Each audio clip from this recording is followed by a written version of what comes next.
Ibu hitung. Ya. 1. Masih ada yang belum nampak wajahnya. Coba. Semua tolong dibuka kamera.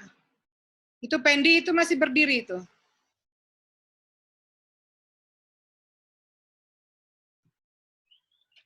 Sudah siap ya? Sudah. 1, 2, 3. Ya. Baik. Terima kasih. Selamat siang. Ya. Semoga kita semua sehat. Ya. Dan pada saat ini kita akan mulai pembekalan 1.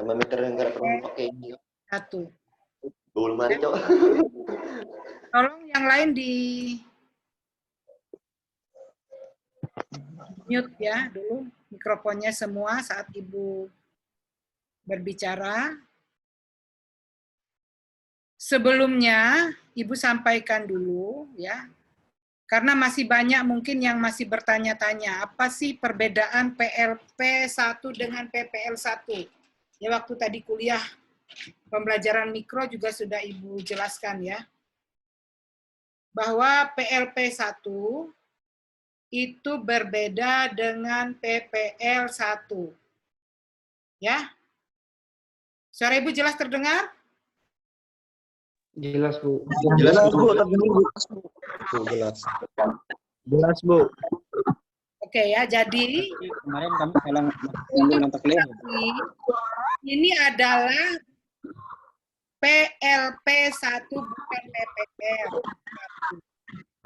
Nah, pada kurikulum yang lama itu PPL1 itu isinya adalah pembelajaran mikro. Ya, isi kuliahnya. Sedangkan di PLP1 itu bukan mikro, karena pembelajaran mikro itu mata kuliah tersendiri. Nah, Ibu rasa Anda sudah ada yang mengambil pembelajaran mikro ya? Itu bersama Ibu tadi pagi. Ada ya? Iya, ada, Bu. Iya, Bu, ada. Jadi sudah tahu jelas kan bedanya?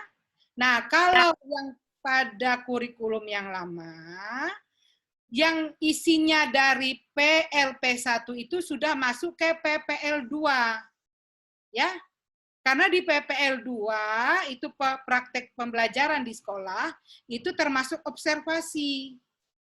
Nah, sedangkan pada kurikulum yang baru itu PLP1 itu dipisahkan dari PLP2 yang dulu isinya adalah yang dinamakan dengan PPL2.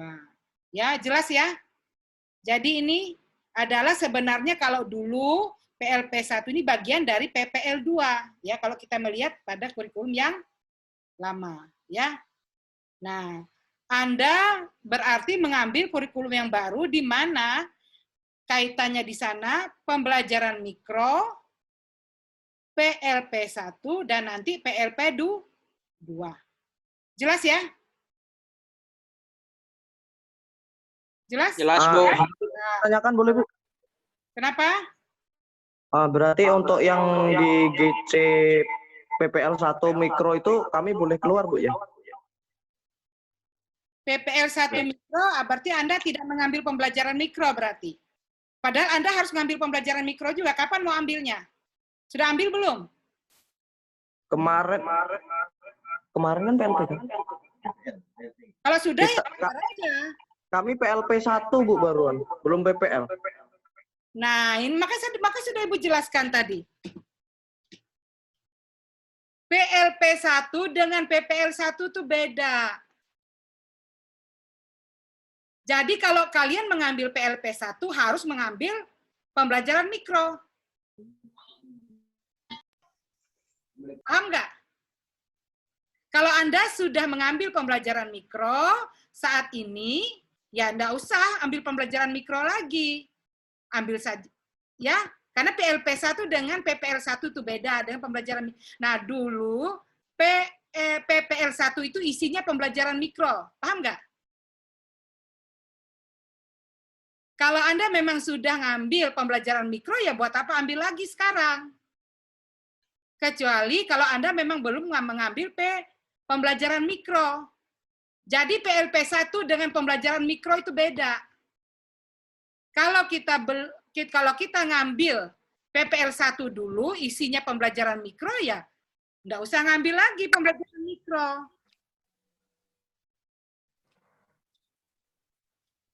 Kalian ambil kurikulum yang mana? Pakai kurikulum yang mana? Sebab tahun 2018 itu semua, kalau tidak salah, mulai angkatan 2018 itu ngambilnya pembelajaran mikro dengan PLP1. Itu. Lalu PLP2.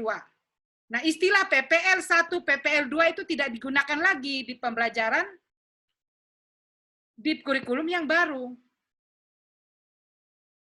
Bagaimana?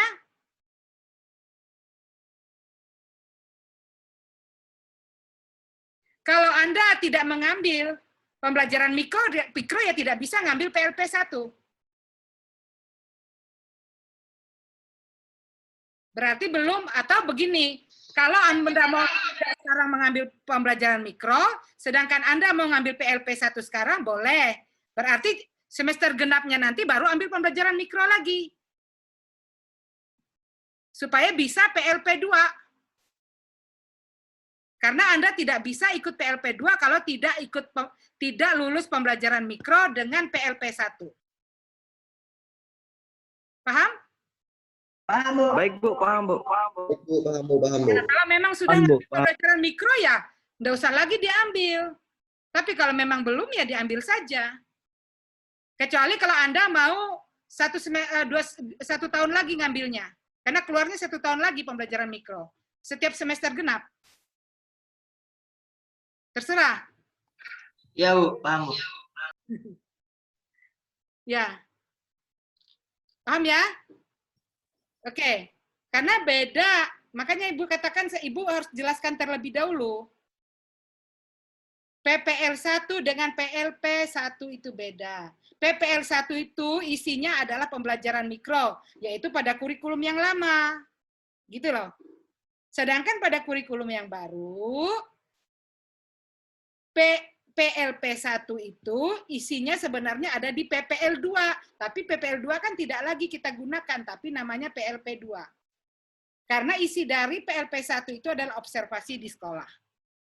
Kalau dulu pada kurikulum yang lama, pada PPL2 itu masuk juga observasi, yang sekarang namanya PLP itu. Nah, gitu ya. Sehingga PPL1 itu isinya dulu itu pembelajaran mikro. Paham ya? Bagaimana? Baik, paham, Bu. Bu, paham. Izin mau bertanya, Bu. Ya, sudah ya. Bu. Sekarang kita mulai. Ya. Berarti kalau sudah ikut PLP1 enggak masih ikut PPL1, Bu ya? Loh, PPL1 jangan disebut lagi namanya, itu kurikulum. Berarti udah enggak ada, Bu. PPL1 dulu itu isinya pembelajaran mikro, jangan disebut lagi. Ya, kalau kurikulum baru ya. Karena PPL1 tidak sama dengan PLP1. Paham? Paham, Bu. Paham, Bu. Ya, berarti begini saja. Kalau Anda ngambil PLP1 berarti Anda harus ngambil pembelajaran mikro.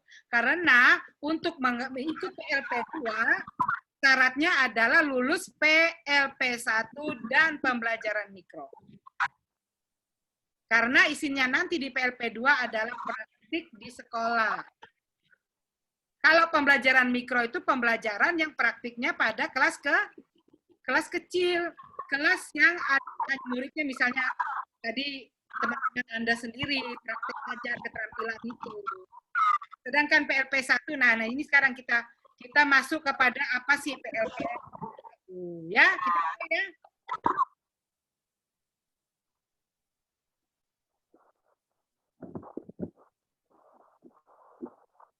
Jelas? Jelas, Bu. Jelas, Bu. Nah, Bu. sudah disampaikan, kalau Ibu lihat ya, sudah disampaikan panduan ya. Panduan pengenalan lapangan persekolahan PLP 1 yang sebenarnya sejak Ibu sebagai Wadek 1 itu yang Ibu lakukan, yang Ibu sudah buat. Dan panduan itu hanya mengganti sampul saja. Lihat ya. Itu yang apa namanya? Itu adalah panduan tahun 2018 sebenarnya sudah menurut Undang-Undang Dasar di mana ya, sebenarnya dari Permendikbud nomor 55 tahun 2017 itu tentang kurikulum pendidikan guru. Nah, sekarang mengapa istilahnya diganti? Nah, demikian ya. PPL diganti dengan PLP. Kalau dulu istilahnya adalah PPL, karena pendidikan profesional itu yang namanya guru, ya pada pendidikan profesional guru, ini siapa yang kasih ini ya? Tolong dimatikan Hermas ya. Hermas ya. Ya, oke. Nah, jadi Ibu ulangi lagi, di dalam Permenristek Dikti nomor 55 tahun 2017 itu bahwa pendidikan profesional guru itu dilakukan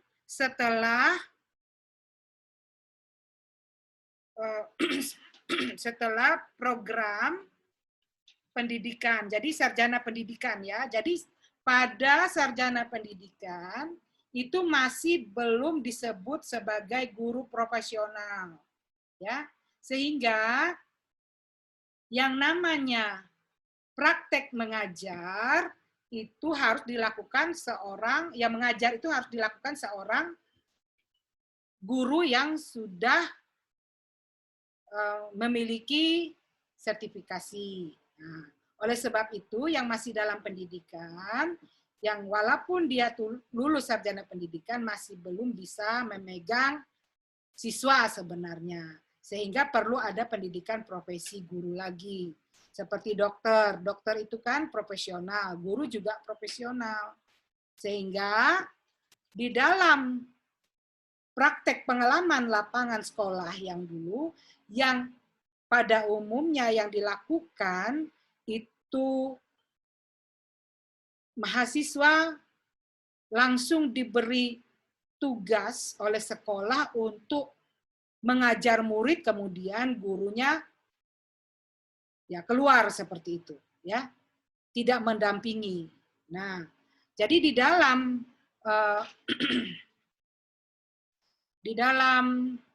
Permendikbud Dikti itu kemudian diatur, ya, sehingga yang bisa nanti langsung terjun praktek pengalaman lapangan persekolahan, pengalaman lapangan PPL namanya, praktek pengalaman lapangan itu adalah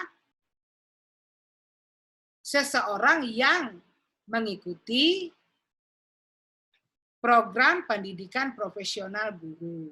Sehingga yang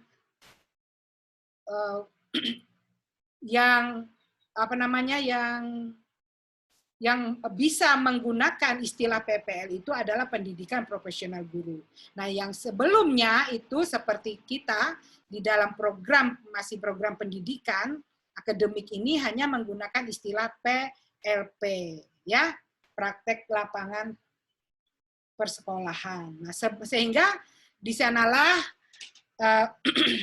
kita membuat yang namanya PLP 1 dan PLP 2. Nah, di mana di dalam Permendikbud Dikti nomor 55 itu proses pengamatan, observasi, dan pemagangan itu diatur semua. Dan bagaimana dalam menyiapkan guru profesional. Nah, kemudian diatur pula di dalam peraturan Permesdikti itu bahwa dalam panduan PLP 1 yang dikeluarkan oleh Ristekdikti, ya, tujuannya itu adalah pengamatan langsung terhadap kultur sekolah, pengamatan terhadap struktur organisasi dan tata kelola sekolah. Ketiga, pengamatan terhadap peraturan dan tata tertib sekolah. Yang keempat, pengamatan terhadap kegiatan-kegiatan seremonial formal di sekolah. Misalnya kegiatan upacara bendera, kegiatan rapat dewan guru, dan lain-lain. Nah, sekarang pertanyaannya, bagaimana Bu sekarang ini masa pandemi? Kira-kira ada tidak kegiatan seremonial formal di sekolah? Misalnya kegiatan upacara bendera, kegiatan rapat dewan guru, dan lain-lain. Nah, apa yang kami amati misalnya? Sedangkan sekarang sekolah online. Mungkin ada pertanyaan seperti itu. Benar tidak? Iya, Bu. Betul, Bu. Benar, Bu. Ya, tapi Ya, Bu. tetap tujuan dari PLP 1 ini sesuai panduannya itu harus kita observasi. Karena inilah sebenarnya kegiatan yang dilakukan di sekolah pada umumnya. Ya. Nah, kalau berkaitan dengan pandemi sekarang itu kegiatan itu namanya apa ya? Darurat ya istilahnya ya. Nah, tapi itu juga harus Anda amati. Ya. Justru lebih bagus lagi. Nah, sebenarnya kalau menurut Ibu harusnya ada lagi tuh panduan yang lain selain ini yang Ibu buat ini ya, yang Ibu sampaikan ini sesuai dengan panduan yang dulu Ibu buat seperti itu. Ya, yang juga Ibu lihat tidak ada perubahan panduan yang sekarang dengan yang panduan yang Ibu buat dulu. Tidak ada perubahan. Ya, sehingga Ibu sampaikan saja ya sesuai dengan panduan itu dulu. Tetapi nanti ya mungkin dalam perjalanannya ada hal-hal yang merger seperti itu. Nah, itu harus Anda catat. Tetap nanti Anda observasi. Ya. Oke. Kita lanjutkan. Kemudian selain itu pengamatan terhadap kegiatan-kegiatan rutin. Nah, jelas saja ini kegiatan kurikuler, kokurikuler, dan kegiatan ekstrakurikuler. Nah, karena Anda saat ini berada pada keadaan merger, ya, keadaan yang darurat, nah Anda lihat juga ini kegiatan kurikulernya masa pandemi ini bagaimana? Kegiatan kurikulernya bagaimana? Ekstrakurikulernya bagaimana di pandemi ini?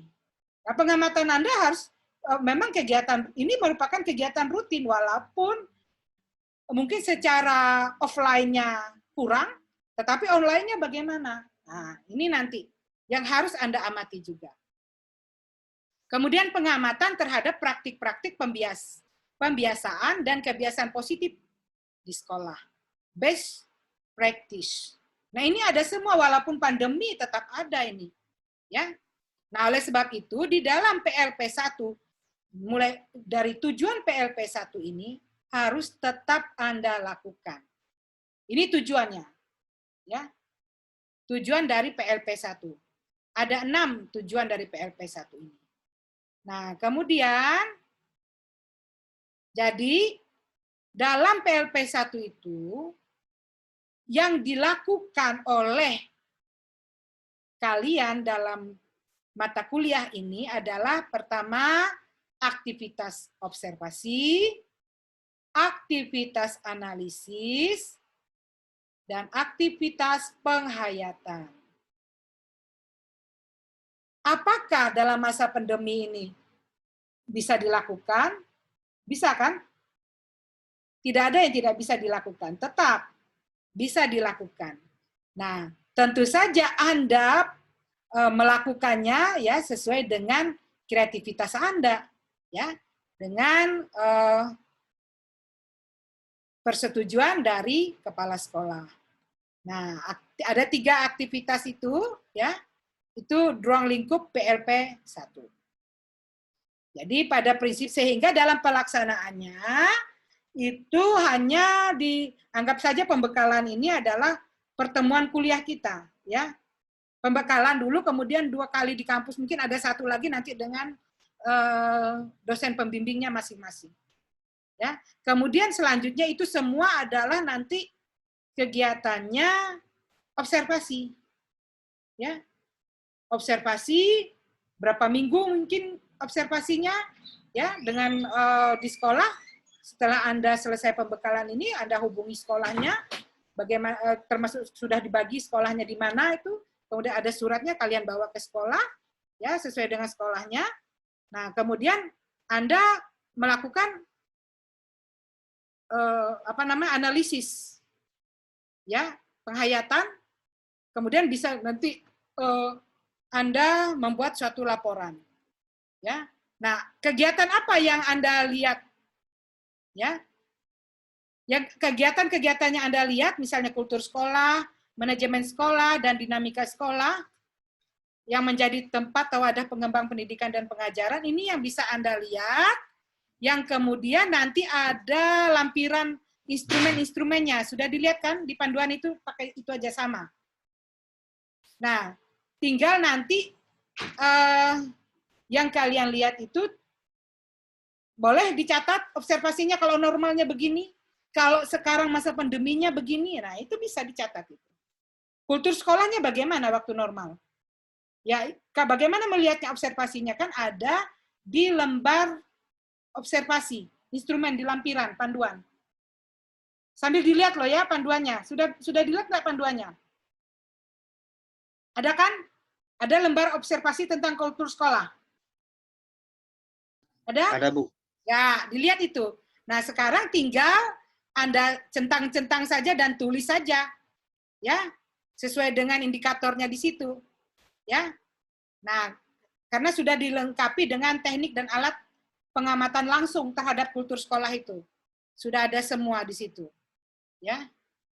Tinggal Anda gunakan dengan baik di situ sehingga benar-benar nanti Anda bisa lakukan observasi di sekolah itu selama paling tidak berapa ya?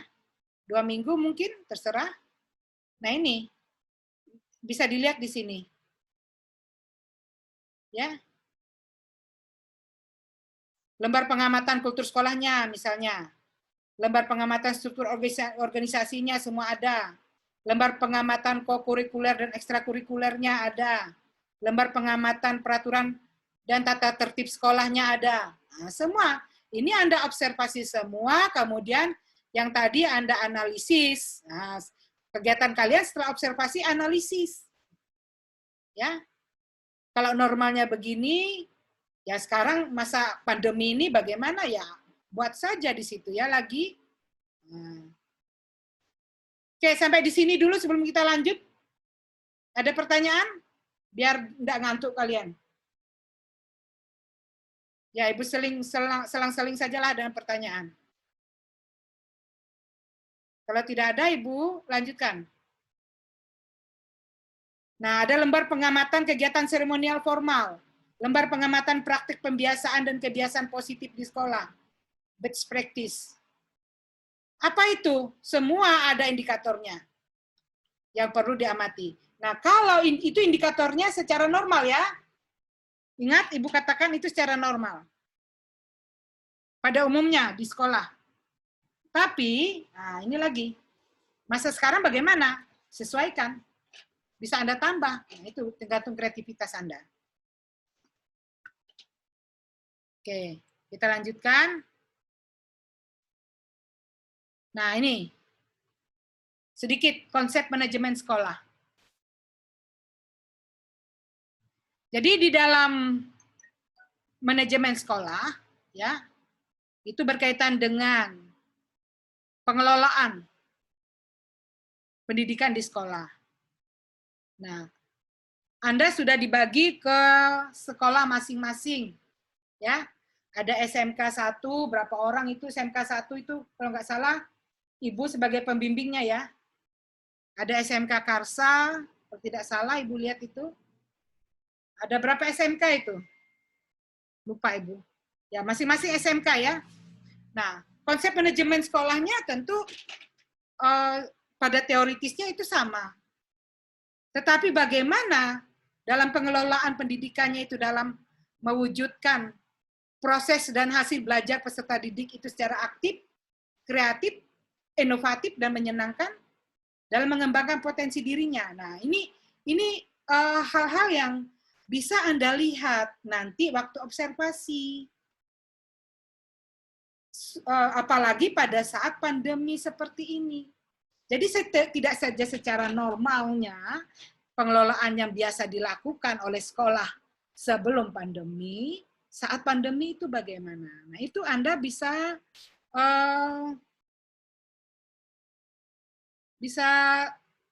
pelajari seperti itu. Itu tergantung kreativitas Anda. Nah, karena apa?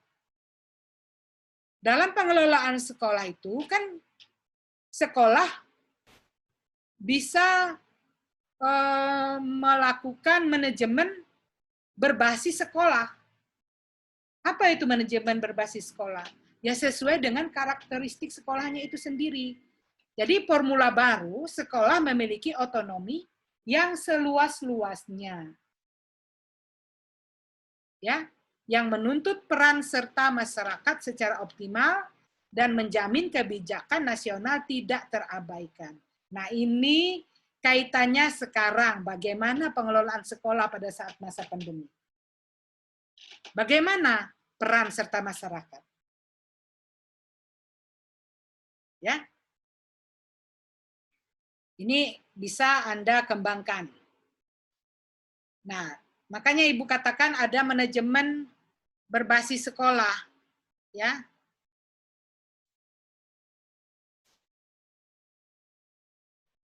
Sedikit Ibu sampaikan bahwa di dalam manajemen berbasis sekolah itu tujuannya secara teoritis itu tujuan utamanya itu adalah melakukan perbaikan atau kinerja sekolah yang selama ini dinilai terlalu konservatif dengan perbaikan kinerja sekolah yang diharapkan mutu hasil belajar siswa dapat meningkat. Itu prinsip secara teoritisnya. Nah, sekarang bagaimana di dalam observasi kalian dalam pengelolaan sekolahnya, apalagi di saat pandemi seperti ini. Nah, itu Anda harus bisa menjelaskannya. Kemudian pengamatan visi misi sekolah. Ya. Pengamatan visi misi sekolah, lihat saja panduannya di PLP 1 itu ada panduan apa sesuai dengan instrumennya itu. Perhatikan itu pemaparan visi dan bukan isi ya, visi dan misi sekolah. Ya. Visi dan misi sekolah. Maksudnya di sekolah di tempat penugasan Anda, ya. Tempat penugasannya.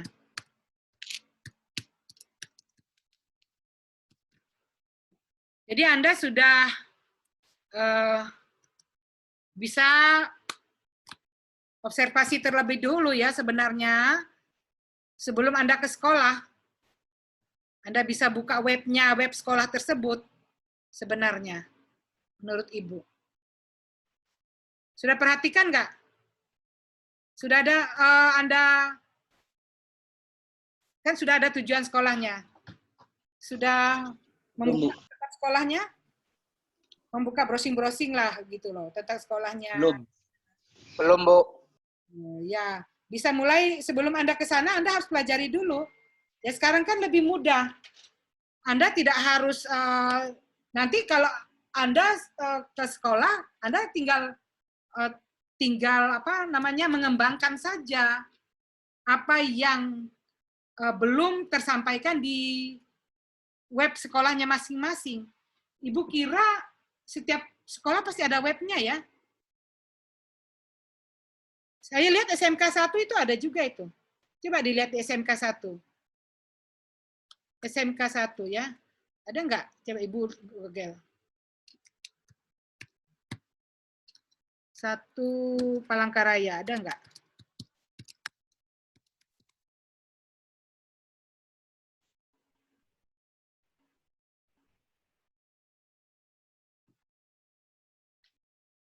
Ada ini. Nah, ada profilnya lagi di sini malahan. Ini contohnya. Yang ke SMK Karsa, coba aja buka. SMK Karsa. Nah, karena kita lihat, nah visi misinya ada. Yang kita mau lihat kan visi misinya kan? Nah, ini visi misinya ada ini. Sudah ada ini. Tanpa Anda ke sekolah, bisa sudah lihat dulu. Tapi tetap harus ke sekolah juga, karena sudah ada penugasan Anda ke sekolah kan? Nah, di sini ada visi misinya. Kan ini termasuk observasinya tadi kan tentang visi misi kan? Nah, kemudian di profilnya juga ada ekstrakurikuler. Nah, ini juga yang Anda observasi. Kemudian mungkin ada hal-hal yang belum disampaikan di sini, ya nanti Anda perjelas lagi waktu Anda ke sekolah. Kemudian ada struktur organisasi. Nah, ini diupdate 27 Juli 2020. Berarti struktur organisasinya sudah masih tetap seperti sekarang kan? Nah, ini. Ini contohnya, Ibu berikan contoh, maksud Ibu, bahwa sebenarnya observasi awal itu sudah Anda bisa lakukan tanpa ke sekolah terlebih dahulu.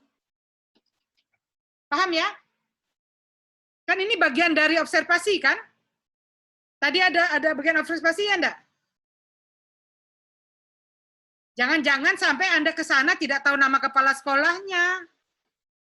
Wakil kepala sekolahnya tidak tahu dan lain sebagainya. Wakil kepala sekolah itu ada berapa bidang. Nah, ini. Ada wakil, nah berarti Anda sebenarnya sudah mulai sudah mempunyai data. Ya. Data untuk observasi tersebut. Ya. Bagaimana, ada pertanyaan sampai di sini dulu? Kira-kira sudah terbayangkan?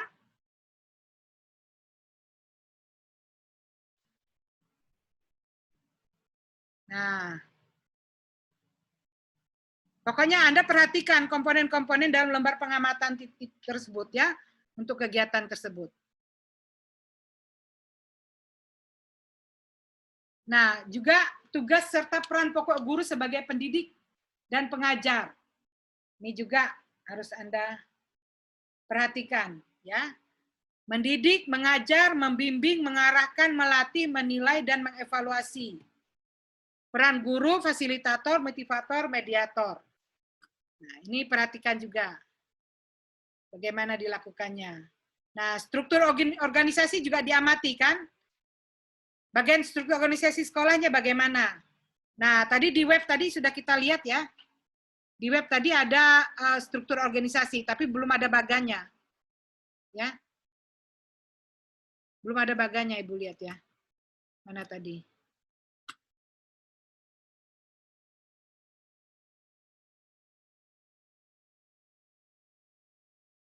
Kemudian ada deskripsi tugas untuk masing-masing komponen organisasi sekolah itu. Itu harus Anda amati juga. Itu pengamatan terhadap struktur organisasi. Ya. Nah, ini yang perlu Anda datang ke sekolah. Karena mungkin yang di webnya tadi masih belum jelas. Ya.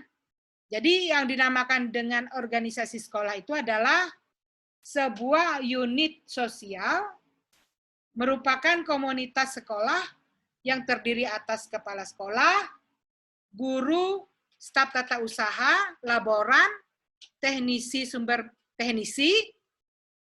ya, sumber belajar, pustakawan, penjaga sekolah, siswa, anggota komite sekolah, dan lain-lain. Nah, ini tugasnya masing-masing apa?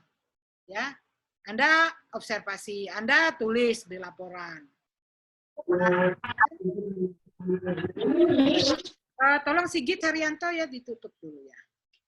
Teknik dan alat pengamatan terhadap peraturan dan tata tertib sekolah. Semua ada di lembar observasi. Ya, di lampiran panduan PLP 1. Nah, Amati, adakah peraturan dan tata tertib sekolahnya? Bagaimana sosialisasi peraturan dan tata tertib sekolah dilakukan? Media apa yang digunakan untuk mensosialisasikan peraturan dan tata tertib tersebut? Ya, nah itu Anda lihat, ya amati, tulis sesuai dengan lembar observasi. Nah, kemudian pengamatan terhadap seremonial formal, misalnya apakah di sekolah itu biasa pada pagi hari Senin, khususnya Senin ada apel bendera enggak? Kan seremonial. Gitu. Nah, ada semua itu di lampirannya ya, lampiran observasi di panduan itu. Bagaimana? Jadi Anda uraikan ya. Kemudian ya, misalnya kalau hari Jumat ada ibadah enggak di sekolah? Itu pada umumnya kalau sebelum pandemi. Tapi Anda masukkan juga kalau setelah kegiatan seremonialnya ada tidak pada saat pandemi ini, ya. Nah, seperti itu. Oke. Nah, jadi semua itu Anda buka saja untuk lembar-lembar observasi yang diamati itu di panduan ya. Oke. Kira sampai di sini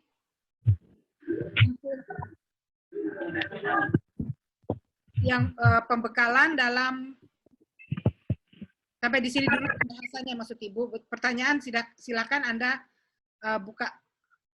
Silakan Anda bertanya ya. Ibu buka pertanyaan. Silakan. Kalau ada yang kurang jelas. Nanti bagaimana, Bu? Oh iya, sebentar. Nanti sesuai dengan ini ya, sesuai dengan panduan juga.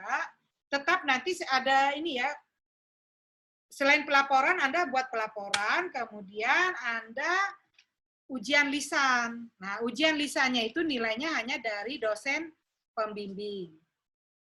Jadi setelah Anda mengumpulkan laporan, ya, ada ujian lisan. Apa saja sih indikatornya ujian lisan? Seperti wawancara dan lain sebagainya, ya Anda lihat ada semua indikatornya di lampiran panduan. Kalau Anda sudah pernah buka panduannya. Kecuali kalau Anda tidak pernah buka. Oke, sampai di sini ada pertanyaan, silakan.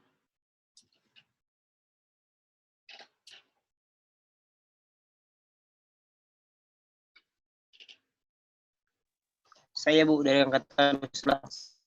Iya, silakan. Absennya jalan ya? Ya. Ya Bu. Kegiatan Silakan Pijaya. Yang tanya. Iya Bu. Ya silakan Pijaya. Kegiatan PLP satunya itu kira kapan? Itu dari fakultas atau dari prodi nunggunya? Terima Nah, kasih.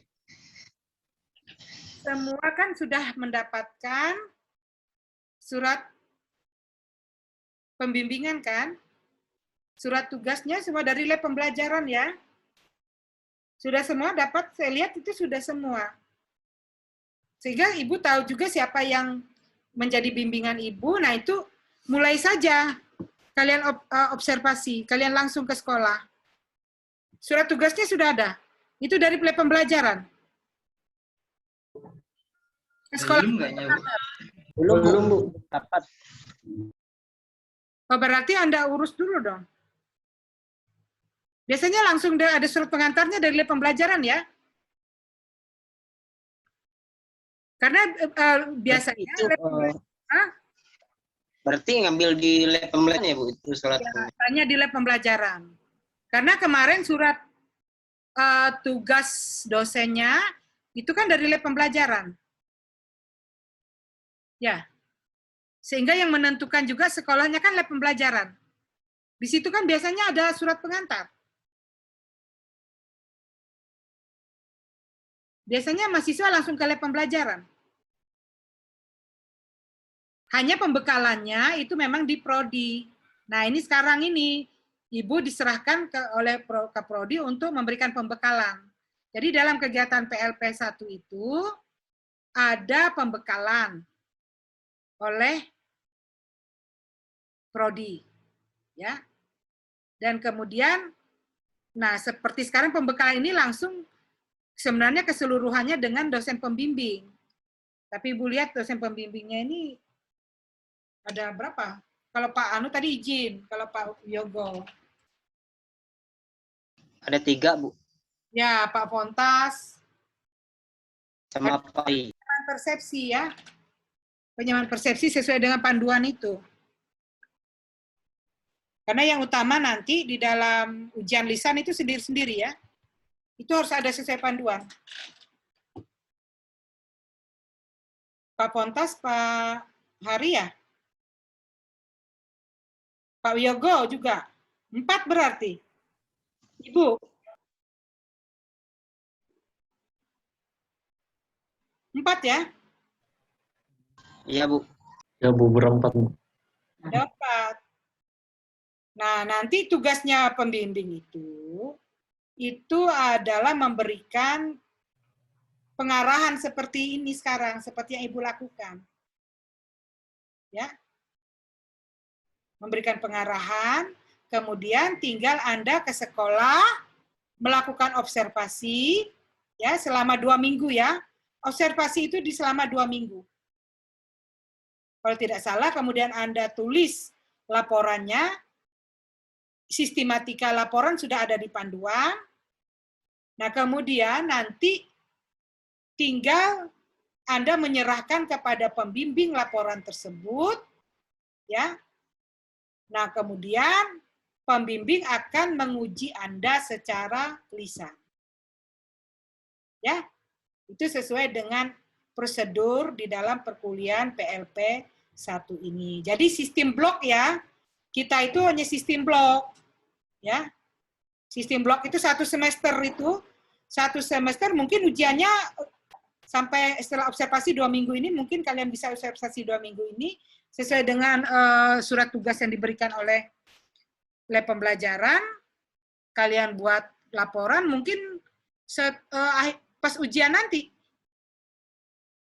Ujian lisannya ya pas ujian nanti. Ya. Satu-satu. Namanya ujian lisan kan satu-satu. Oleh dosen pembimbingnya. Setelah Anda mengumpulkan laporan ke pembimbing. Setelah laporan ke pembimbing lengkap, sesuai laporannya dinilai, ya laporan dinilai, kemudian kalau ada perbaikan silakan diperbaiki, kemudian komponen-komponen penilaiannya sudah ada semua di sana, nah, tinggal direkap oleh dosen pembimbing, ya sudah selesai. Seperti itu ya. Bagaimana, ada lagi? Misi Bu, izin bertanya Bu. Silakan. Okditia Gloriadi Bu dari angkatan 2019. Ya, silakan. Kira-kira ujian lisannya tuh kalau boleh tahu Bu, apa aja yang ditanyakan sama dosen pembimbingnya Bu, kalau boleh tahu. Oh iya. Kisi-kisi ujian lisannya sudah Ibu masukkan di panduan itu sebenarnya. Ya Bu, baik Bu. Nah, itu Ibu yang buat itu. Jadi yang sekarang panduannya sekarang itu enggak ada perubahan dengan yang Ibu buat dulu. Ya. Ada di situ kisi-kisinya. Ya sesuai dengan kelengkapan ini kalian. Kelengkapan laporan kalian ya. Kan laporan itu isinya kan ada. Kami PJ. Ya? Jelas ya? Iya Bu, jelas Bu. Lagi silakan. Mumpung kita ini. Nanti ada sesuatu yang mau ditanyakan silakan. Mumpung kita live. Apa lagi? Sudah semua absen ya? Bu, izin bertanya Bu. Ya silakan, apa? Pembimbing buat SMK 1 Karsia Mulia siapa ya Bu? SMK Soalnya banyak saya hanya di SMK 1 Karsia Mulia Bu. Nah, SMK enggak tahu saya. Saya enggak hanya yang dapat saya yang pembimbingan saya saja. Bu, Oh iya.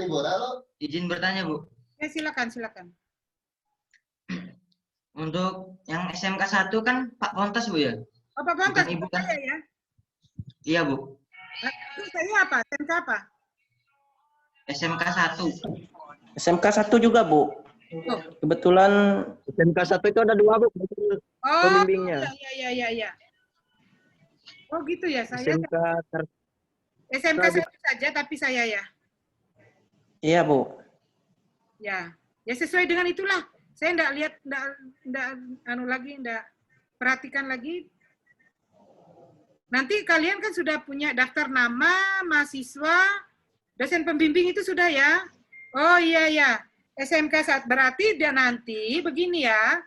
Saya menguji Ruli, Rudianur, Riki Chandra, Abu Bakar, Kasino, Renaldi, Oditya Gloria, Ahmad Fahmi Nasution. Itu ya berarti ya di SMK 1 ya. Yang pembimbingannya Ibu, benar nggak? Ini yang Ibu dapatkan ini. Nama-namanya. Di SMK Negeri 1, benar nggak? Ada semua orangnya di sini. Ruli Setia. Absennya udah dikirim kayak yang baru. Nah, baru lihat lagi tadi terlempar kita ya. Oke. Tadi yang Ibu sebutkan tadi baru masuk lagi nih. Terlempar. Ada orangnya enggak? Antar ya, yang Ibu, ini yang Ibu lihat di sini pembimbingan Ibu Ruli Setiawan, ada enggak? Reli Setiawan itu, Bu. Ya, itu bimbingannya Ibu ya. Rudianur, ada enggak? Ada, Bu. Riki Chandra. Ada? Ada, Bu. Ada. Abu Bakar. Abu Bakar, ada? Kasino ada? Ada, Bu. Abu Bakar tadi enggak ada? Enggak ada, Bu. Nah, itu. Renaldi?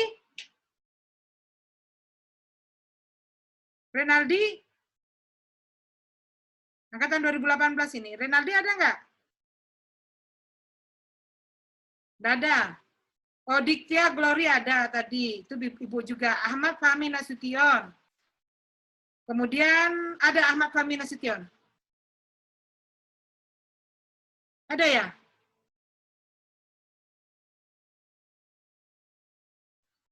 Halo? Jangan sini, Cok. Kamu rusuh, anjing. Asu. Waduh, ini baru masuk lagi Ibu ini ya. Iya, Bu. Iya, Bu. Ini terlempar lagi tadi. Nah, ini baru masuk lagi. Oke. Jadi semua ada ya? Ada yang tidak hadir tadi ya bimbingan Ibu? Oke, itu SMK 1. Berarti bukan hanya SMK 1. Kenapa yang lainnya SMK Karsa? Oh, Bu, saya SMK 1, Bu. Tapi Pak Fontas, Bu. Nah, nggak apa-apa, Pak Fontas berarti. Jadi saya yang Ibu sebutkan tadi aja. Jadi saya dengan Pak Fontas di SMK 1. Berarti nanti sesuai dengan pembimbingan itu nanti yang menguji. Ya. Jadi Ibu hanya menguji yang bimbingan yang Ibu tadi. Ini Pak Fontas juga, tapi caranya sama. Ya. Tetap ada ujian lisan. Iya, Bu. Oke, ada lagi? SMK Karsa saya nggak tahu. Hari sama Pak Yogo. SMK Karsa siapa? SMK Karsa itu Pak Wiyogo dengan Pak Hari ya, kalau nggak salah. Ya, Bu. Nah, berarti sama kita ya, Ya, Bu. Pak Yogo sama Pak Hari. Sesuai dengan nama-namanya. Oke, ada lagi silakan. Saya, Bu. Silakan. Berarti kami ini harus kasih tahu Bapak Pontas dulu kayak Bu, yang bimbingan Pak Pontas. Iya. Harus sampaikan kepada pembimbingnya. Baik, Bu. Nah, ada lagi? Tapi pada prinsipnya, apa yang Ibu sampaikan tadi, itu semua sama ya. Untuk apa yang Anda lakukan di sekolah, ya. Kemudian apa yang Anda tulis nanti, kemudian bagaimana Anda mempertanggungjawabkan apa yang Anda tulis, dan ujian lisan. Ya, sama. Sesuai panduan. Oke, ada lagi? Tidak ada, Bu. Tidak ada. Baik, kalau tidak ada, saya kira, sebentar ya, saya akan share dulu, nanti di grup saja saya share ininya. Saya share materinya ya, Iya, Bu. share materinya di grup, biar yang lainnya bisa tahu. Oke, baik, terima kasih. Kalau tidak ada lagi, selamat sore. Oke, Bu. Sore, Bu. Selamat sore, Bu. Sehat Selamat sore, Bu. selalu, Sore, tidak ada Bu. kurang suatu apapun, dan tetap jaga kesehatan. Baik, terima kasih. Selamat sore. Sore, Bu. Saya juga, Bu. Terima kasih, Bu. Selamat sore, Bu.